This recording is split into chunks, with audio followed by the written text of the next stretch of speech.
होली का त्योहार क्यों मनाया जाता है और होली जलाने का क्या उद्देश्य है दोस्तों, आज के इस वीडियो में बताने वाला हूँ। मैं ओम सा मिनी ब्लॉग इस वीडियो में बताने वाला हूँ होली के त्योहार की कुछ जानकारी और होली क्यों जलाई जाती है और होली जलाने के बाद इसको उखाड़ा क्यों जाता है वो भी जानकारी दूंगा। दोस्तों और भाइयों, हर साल होली का त्योहार आता है और होली के उपलक्ष्य में होली जलाई जाती है।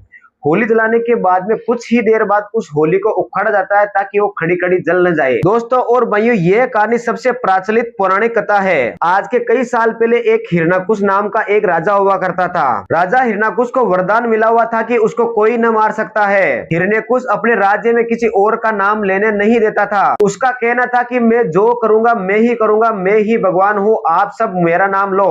अगर कोई भगवान का नाम लिया तो उसको मार दिया जाता था। हिरण्यकुश के एक पुत्र था जिसका नाम था प्रहलाद। वो हिरण्यकुश राजा की बात नहीं मानकर भगवान की भक्ति करता था। राजा हिरण्यकुश ने भक्त प्रहलाद को मारने की कई सारी योजनाएं की लेकिन वो मरा नहीं। राजा हिरण्यकुश के एक बहन थी जिसका नाम था होलिका। उस होलिका को भी भगवान का वरदान था कि वो अग्नि से जलेगी नहीं। वो होलिका बहन अग्नि से स्नान किया करती थी। तब हिरण्यकुश के मन में विचार आया कि अपनी बहन होलिका की गोद में भक्त प्रहलाद को बिठाकर जलाया जाए। हिरण्यकुश ने यह सोचा था कि होलिका बहन तो जलेगी नहीं और भक्त प्रहलाद जल जाएगा। हिरण्यकुश राजा ने अपनी बहन को आदेश दिया कि तुम भक्त प्रहलाद को अपनी गोद में बिठाकर अग्नि स्नान करो। तब होलिका ने प्रहलाद को गोद में बिठाकर अग्नि को याद किया और अग्नि जल गई। जैसे ही अग्नि चालू हुई जलने के लिए तब भगवान का चमत्कार हुआ कि भक्त प्रहलाद तो नारियल बनकर बाहर निकल गया और होलिका जलने लग गई। आसपास के लोग देखकर हैरान रह गए कि प्रहलाद कैसे बच गया और होलिका जल रही है। जलती हुई होलिका को देखकर आसपास के लोग उसको बचाने की कोशिश की। आसपास के और गाँव के लोगों ने काफी कोशिश की होलिका को बचाने के लिए, लेकिन वो बची नहीं और होलिका जल गई। उसी घटना के आधार पर हम हर गांव में उस होलिका को जलने के बाद उखाड़ते हैं